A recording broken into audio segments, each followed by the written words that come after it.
मरहबा collection mall, readymade कपड़ों का भरपूर खजाना, jeans pant, T shirt, cargo pant, night pant, बच्चे और बच्चियों के लिए अच्छे खूबसूरत और उम्दा ड्रेस। पता याद रखें, जमूर हाई स्कूल मेन रोड, जैतून हजीन मस्जिद के पास, मालदा चौक। बिस्मिल्लाहिर्रहमानिर्रहीम।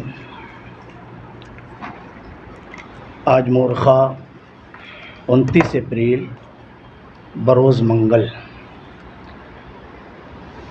उर्दू मीडिया सेंटर पर तीनों तबके की मीडिया को याद किया गया है। Print media, social media, electronic media, और आपके माध्यम से जमयत उलमा सुलेमानी चौक के प्लेटफॉर्म से मुल्की हालात के पेश नज़र चंद अहम और ज़रूरी बातें बाशिंदगान मालेगांव व धुलिया और तमाम वोटर्स हजरात को हम ये बावर कराना चाहते हैं कि 1947 के बाद से अभी तक ऐसा कोई इलेक्शन नहीं हुआ जो अपने अंदर इतने सारे ख़तरात और इतने सारे अंदेशे समोए हुए हैं। ये मुल्क हिंदुस्तान में होने वाला पहला इलेक्शन है जिस इलेक्शन की गहमा गहमी पूरे मुल्क के हर बाशिंदे को है। धुलिया और मालेगांव हलके के तमाम वोटर्स हजरात यकीनन बेदार हैं, इसलिए कि 10 सालों में मुल्क जिस तेज़ी से एक लॉबी का मरहून मिन्नत बनकर शिकार हो चुका है और अक़लियती जितनी भी जमातें हैं, जितनी भी तंजीमें हैं, जितने भी लोग हैं, वो मुसलसल हरासा और परेशान किए जा रहे हैं। और आप लोगों ने एक नारा सुना होगा कि अब की बार 400 के पार। ये नारा कोई मामूली नहीं है, ये नारा कोई मामूली नहीं है। इसके पीछे बहुत सारी प्लानिंग है, स्कीम है, साजिश है और कोशिश है। मिसाल के तौर पे अगर बरसरे इक़्तिदार पार्टी को 407 सीटें मिल जाती हैं तो इस मुल्क की अक़लियतों को सबसे पहले यहाँ की शहरियत से हाथ धोना पड़ेगा। नंबर 2, वो अपनी शरीयत पर कमा हक़्क़हू अमल दरआमद कर नहीं सकते, अमल पैरा हो नहीं सकते। शादी बियाह है, मौत मैयत है, तलाक़ सलासा है, खुला है, इद्दत है, मीरास का मामला है, वक्फ बोर्ड की बातें हैं। इसी तरीके से और भी ऐसी वो चीज़ें जो अभी अक़लियतों को हासिल है। 407 नशिस्तें अगर बरसरे इक़्तिदार हुकूमत को मिल जाती है तो अक़लियतों को इन तमाम चीज़ों से हाथ धोना पड़ेगा।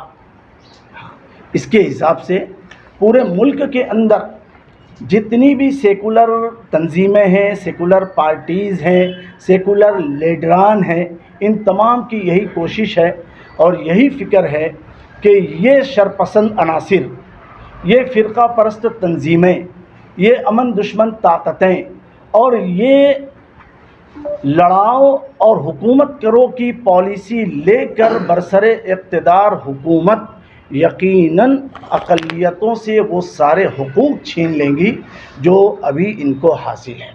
इसलिए शहर मालेगांव और धुलिया, इसी तरीके से इनके गिरामीन के तमाम वोटर्स हजरात से जमयत उलमा सुलेमानी चौक के ये तमाम ओहदेदारान, ज़िम्मेदारान दर्दमंदाना अपील गुजारिश करते हैं कि आप अपने वोटर ID कार्ड को, आप अपनी वोटर यादी को, आप अपने तमाम उन हुकूक को यकजा कर लें 20 मई के आने से पहले। याद रखिए, ये वोट एक ताकत भी है, एक अमानत भी है। ना हमें अमानत में ख़यानत करना है, ना अपनी ताकत का गलत इस्तेमाल करना है, ना अपने वोट को तकसीम होने देना है और ना ही अपने वोट को ज़ाय होने देना है।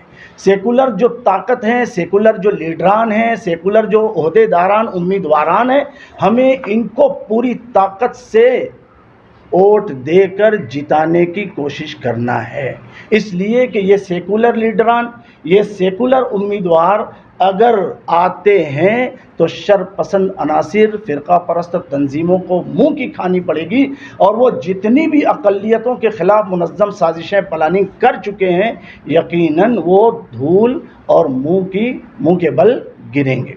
इसलिए जमीयत सुलेमानी चौक आपसे यही अपील गुजारिश करती है कि अपने वोट का ज़रूर भी ज़रूर इस्तेमाल करें, अपना वोट 100% अदा हो, ऐसी मुहिम चलाएं, ऐसी बेदारी पैदा करें, और वक्त के आने से पहले जितने भी अंजुमन, कल्बे, इदारे, मदारिस, मसाजिद और मुख्तलिफ़ तबके के लोग जो जॉब करते हैं, काम करते हैं, मेहनत करते हैं, खिदमत करते हैं, ये सब के सब 20 मई को अपने आप को वोट देने के लिए फारिग रखें।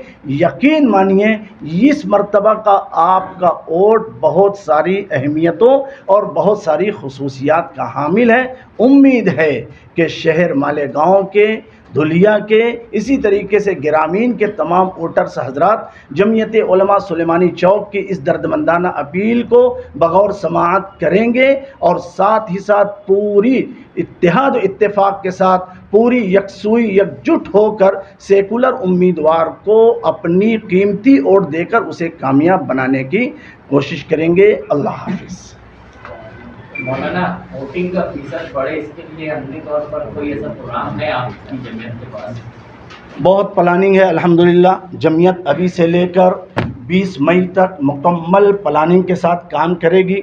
हम नुक्कड़ जोड़ भी रखेंगे, नुक्कड़ मीटिंग भी रखेंगे, इसी तरीके से अखबारात के ज़रिए, सोशल मीडिया के ज़रिए, और जो है बहुत सारे मसाजिद के अइम्मा के ज़रिए तमाम वोटर्स हजरात को हम बेदार करेंगे कि आप अपना कीमती वोट किसी भी सूरत में न बटने दें और न ही छटने दें। मौलाना, आप लोग मुहिम काबिल तारीफ, लेकिन कोई हर दौर अमीर सादिक में जाफर रहते हैं जी। इस मरतबे भी ऐसा सुनने में मिल रहा है, मालूमात मिल रही है, कुछ लोग गद्दारी करने वाले हैं मिल्लत से, कौम से, और सेकुलर ताकतों को नुकसान पहुंचाने वाले। ऐसे उम्मीदवारों के बारे में आपकी क्या कोशिश है? हमारे 2 अकाबरीन हैं। नंबर 1 मौलाना अरशद मदनी साहब जो कौमी सदर हैं जमीयत उलमा हिंद के। नंबर 2 मौलाना महमूद मदनी, जिस मौलाना महमूद मदनी की तंजीम और जमीयत से ये जमीयत उलमा सुलेमानी चौक वाबस्ता है। इन दोनों अकाबरीन का यही मौक़िफ़ है कि हम अपने सामने देखें कि सेकुलर उम्मीदवार कौन है, वो चाहे किसी भी मज़हब का हो, अगर वो आपकी शहरियत को बचाने वाला हो और आपकी शरीयत को बचाने वाला हो, तो बिल इत्तेफाक उसे वोट देकर कामयाब करने की कोशिश करें। बयान किया है 2024 का पार्लिमानी चुनाव दरअसल इस मुल्क को बचाने का चुनाव है, इस मुल्क के आइन को बचाने का चुनाव है, जमहूरियत को बचाने का चुनाव है, फासिस्ट ताकतों से इस मुल्क को और इस मुल्क के रहने वालों को बचाने का चुनाव है। इसमें ज़िम्मेदारी हर हिंदुस्तानी की है। बहैसियत कौम, हम जब से ये देश आज़ाद हुआ है, जब से आज तक हम मिलजुल के रहते आए हैं, उन ताकतों के ख़िलाफ़ इस चुनाव को अहम माना जा रहा है। जो ताकतें आपस में लोगों को लड़वा रही हैं, नफ़रत का बाज़ार गर्म कर रही हैं, और उसके साथ साथ कहीं ना कहीं मुसलमानों को आइन के ज़रिए से पार्लियामेंट में कवानीन बनाकर मुसलमानों को निशाना बनाया जा रहा है। जो शहरियत तरमीमी एक्ट है, उसके अंदर ही आप देख लीजिए कि अगर अफ़गानिस्तान, पाकिस्तान, बर्मा, बांग्लादेश, यहाँ से कोई किसी भी मज़हब के मानने वाले अगर आएंगे तो इस मुल्क में उन्हें शहरियत दे दी जाएगी मुसलमानों को छोड़कर। अगर उनको साथ अफ़गानिस्तान में कोई नाइंसाफ़ी हो रही है, उनके ऊपर जुल्म हो रहा है, पाकिस्तान में जुल्म हो रहा है, बर्मा में जुल्म हो रहा है, ढाका में जुल्म हो रहा है, मालदीव में जुल्म हो रहा है, तो अगर वहाँ के रहने वाले किसी भी मज़हब के मानने वाले हिंदुस्तान आएंगे तो उनको शहरियत दी जाएंगी मुसलमानों को छोड़कर। जबकि बहुत ज़्यादा जुल्म सितम बर्मा में मुसलमानों के ऊपर हो रहा है, राखीने में, रंगून में, इतने बड़े पैमाने पर उनकी कहना नस्ल कुशी की गई।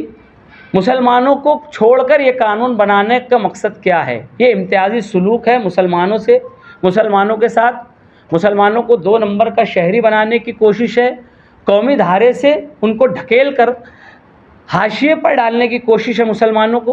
और कहीं ना कहीं आरएसएस और फ़िरका परस्त ताकतें ये चाहती हैं कि वो इस मुल्क को एक ऐसे रूप में दुनिया के सामने पेश करें जो उनके बहुत कहना चाहिए कि अज़ाइम है फाशिज़म और जमहूरियत के ख़िलाफ़, सेकुलरिज़म के ख़िलाफ़ उनके कुछ अज़ाइम हैं जो इस मुल्क को उस रास्ते पर डालना चाह रहे हैं। और बहुत कुछ उन्होंने उसका आगाज़ पिछले 10 वर्षों में कर दिया है। तमाम आइनी इदारों को कमज़ोर किया है, अदलिया को कमज़ोर करने की साजिशें की हैं, सुप्रीम कोर्ट के चीफ जस्टिस तक के ख़िलाफ़ उन्होंने साजिशें की हैं। अदलिया को परेशान करने की इस हद तक कोशिश की गई कि 4 और 6 सुप्रीम कोर्ट के जज आकर प्रेस कॉन्फ्रेंस करने पर मजबूर हो गए। इलेक्शन कमीशन जैसे खुद मुख्तार इदारे को उन्होंने कमज़ोर करके उसके ख़िलाफ़ साजिश की और उसको हर हाल में बेअसर करने की कोशिशें हो रही हैं, जिसका नतीजा ये हुआ है अभी कि मोदी जी ने बराह रास्त मुसलमानों को निशाना बनाया। अपनी तकरीर में हिंदू मुस्लिम कार्ड खेला, मुसलमानों को घुसपैठिया करार दिया और मुसलमानों के ताल्लुक़ से उन्होंने इंतहाई नफ़रत अंगेज़ बातें की और मुसलमानों के ख़िलाफ़ इस मुल्क में नफ़रत पैदा करने की और नफ़रत भड़काने की कोशिश की। उसके बावजूद 2000 से ज़्यादा एप्लीकेशन होने के बावजूद, कंप्लेन होने के बावजूद उन्होंने बराह रास्त मोदी को कोई, नरेंद्र मोदी को कोई नोटिस जारी नहीं किया। और उसका हल ये निकाला, ये बैलेंसिंग कर रहा है इलेक्शन कमीशन, उसका हल ये निकाला कि उन्होंने नोटिस जारी किया बीजेपी को बहैसियत पार्टी और उसके साथ साथ बैलेंसिंग किया कांग्रेस को भी, राहुल गांधी के बारे में नोटिस दिया और बीजेपी को मोदी के बारे में नोटिस दिया, जबकि राहुल गांधी ने ऐसी कोई बात नहीं की थी। जिस कहना चाहिए कानून का उल्लंघन मोदी जी ने किया था उनके ऊपर कोई भी कार्रवाई इलेक्शन कमीशन करने से मजबूर नज़र आ रहा है। क्यों नज़र आ रहा है? इसलिए कि उस आईनी कहना चाहिए कि उस आईनी ओहदे को, उस आईनी कहना चाहिए कि चीज़ को, इलेक्शन कमीशन को, आईनी इदारे को कमज़ोर कर दिया गया। वरना TN शेषन जिस वक्त थे इलेक्शन कमिश्नर, पूरे हिंदुस्तान के बड़े बड़े लीडर उनसे कांपा करते थे और वो जब कलम करते थे और कार्रवाई करते थे तो किसी वजीर को, किसी मिनिस्टर को नहीं देखा करते थे। ये इदारा कभी इतना मजबूत भी हुआ करता था हमारा ये आईनी इदारा, और इतना खुद मुख्तार भी हुआ करता था, जो आज कमज़ोर हो चुका है। इसी तरीके से अदलिया को भी मुसलसल किसी न किसी तरीके से अंदरूनी तौर से वो कमज़ोर करने की कोशिशें करते आए हैं। कई मरतबा हुआ कि सुप्रीम कोर्ट कॉलेजियम ने जिस कहना चाहिए जस्टिस को किसी हाई कोर्ट में लगाने के लिए और उसकी सिफारिश की, उसको ठंडे बस्ते में डाल दिया गया। कितनी मरतबा वज़ीर कानून और चीफ जस्टिस के बारे में बाकायदा मुनाजरा हुआ और बाकायदा उनके बयानात का तबादला हुआ। किरण रिजिजू जो वज़ीर कानून थे, वो उन्होंने कितनी मरतबा सुप्रीम कोर्ट, हाई कोर्ट और जजों के ख़िलाफ़ बयान दिया है आवाम के अंदर जो कि गैर कानूनी है, और कितनी मरतबा सुप्रीम कोर्ट ने कहना चाहिए कि कितने सख्त पैगामात जारी किए। उसके बाद भी वज़ारत कानून ने अदलिया को हर हाल में बार बार इस 10 सालों में कमज़ोर करने की कोशिश की है और अदलिया को अपनी मुट्ठी में बंद करने की कोशिश की है। ये अच्छी अलामत नहीं है एक जमहूरी मुल्क के लिए, इसलिए कि अदलिया अलग होती है, मुकन्नना अलग होती है, और ये तमाम जो जमहूरियत के चारों सुतून हैं, इनके अंदर जब फासला रहेगा तो मुल्क सही चलेगा। अगर ये चारों चीज़ें एक हो जाएगी तो मुल्क बर्बाद हो जाएगा। मुकन्नना और अदलिया को एक करने की नापाक कोशिश RSS की तरफ से और फ़िरका परस्तों की तरफ से मुसलसल की जा रही है, जिसको रोकना वक्त का तकाज़ा है। पूरी दुनिया के ममालिक हिंदुस्तान की जमहूरियत के ताल्लुक़ से तशवीश में मुब्तला हैं। आप देख लीजिए, इसके साथ साथ RBI एक खुद मुख्तार इदारा है, रिज़र्व बैंक ऑफ इंडिया, उसका 1,28,00,000 रुपये का फंड जो था, जो रिज़र्व फंड था, किसी नागहानी मुसीबत, जंगी हालात और किसी मुल्क के ऊपर आने वाली कोई बहुत बड़ी तबाही की सूरत हाल के लिए 1,88,00,000 रुपये का 1,28,000 करोड़ रुपये का जो बजट था, उसका रिज़र्व बजट था, उसको तोड़ दिया इस हुकूमत ने और बाकायदा वहाँ के गवर्नर के साथ ان کا تنازع ہوا اور اس کے بعد اس گورنر کو ہٹا دیا انہوں نے، اس گورنر ہندوستان چھوڑ دیا، اور اس کے بعد IMF میں وہ گورنر آج کام کر رہے ہیں، اور انہوں نے ریزرو بینک کا اتنا محفوظ فنڈ توڑ دیا اور اس پیسے کو انہوں نے استعمال کر لیا، جبکہ ریزرو بینک آف انڈیا خود مختار ادارہ ہے، حکومت اس کے اندر مداخلت نہیں کر سکتی۔ تو جو آئینی ادارے، جو مالی ادارے، جو خود مختار ادارے ہیں، جو جمہوریت اور ہندوستان کو بچانے کے لیے ضروری ہے، ان سب کے اوپر وار مسلسل کیا جا رہا ہے اور سب کو مٹھی میں لینے کی کوشش کی جا رہی ہے۔ اسی لیے آج یہ پیغام دیا جا رہا ہے کہ یہ جو حکومت ہے، یہ اگر آئندہ 5 سال میں اور آ گئی، حالات اور بد سے بدتر ہوں گے۔ خاص طور سے ان تمام چیزوں کے ساتھ ساتھ ہر کسی کو تکلیف ہوگی۔ مسلمان کو تکلیف دینے کی کوشش کی جا رہی ہے، مسلمانوں کو ٹارگٹ کیا جا رہا ہے، 370 ہٹا دیا گیا، طلاق ثلاثہ کا معاملہ ہوا، آگے ان کو یکساں سول کوڈ کے ان کے عزائم ہیں، وہ مسلسل ہمارے خلاف بیان بازیاں کر رہے ہیں مسلمانوں کے خلاف۔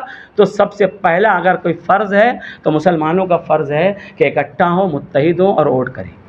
سب سے بڑی طاقت جمہوریت میں اس کی ڈیفینیشن اور اس کی تعریف ہی یہی ہے کہ یہ عوام کی حکومت ہے، عوام کے ذریعے عوام کے لیے یہ حکومت بنائی جاتی ہے، اور یہاں پہ معاملہ ایک دم الٹا چل رہا ہے۔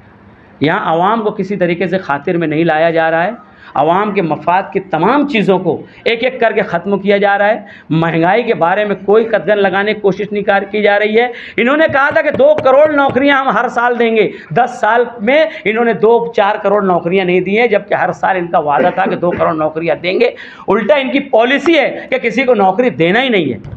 ظاہر سی بات ہے ہندو بھائی لوگ بھی تشویش میں ہیں، پورے ملک کے لوگ تشویش میں ہیں۔ مسلمانوں کو نوکری کی ضرورت بعد میں ہے، دیگر قوموں کو نوکری کی ضرورت پہلے ہے۔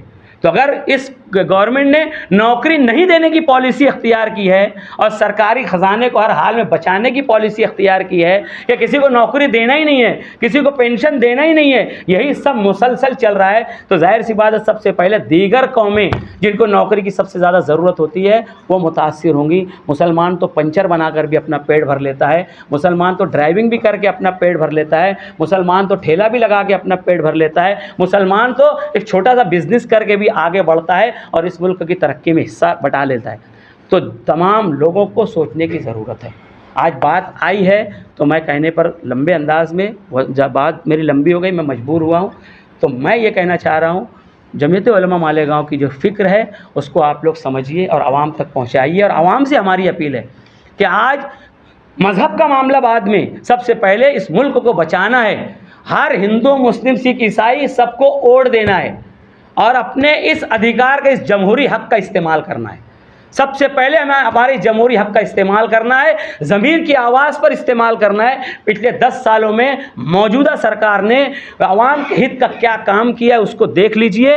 مذہب کی بات بعد میں، اور اس کے بعد ووٹ کیجئے۔ ہم ہر مذہب کے ماننے والوں سے یہ اپیل کر رہے ہیں، اور اس کے ساتھ ساتھ خاص طور سے مسلمانوں سے یہ اپیل کر رہے ہیں کہ آپ لوگ خدا کے لیے اس الیکشن کو اپنی بقا کا سوال بنا لیجئے، اپنی کہنا چاہے کہ اپنی زندگی اور موت کا، اپنی شریعت کی حفاظت کا اور اپنے مذہب کی حفاظت کا، اپنے بال بچوں کے مستقبل کی حفاظت کا ذریعہ سمجھیے، اور ہر حال میں آپ لوگ ووٹ کیجیے، اپنے گھروں سے خدا کے لیے نکلیے اور زیادہ سے زیادہ انداز میں، زیادہ سے زیادہ تعداد میں ووٹ دیجیے اور اس ملک کو بچانے میں اپنا حصہ ادا کیجیے۔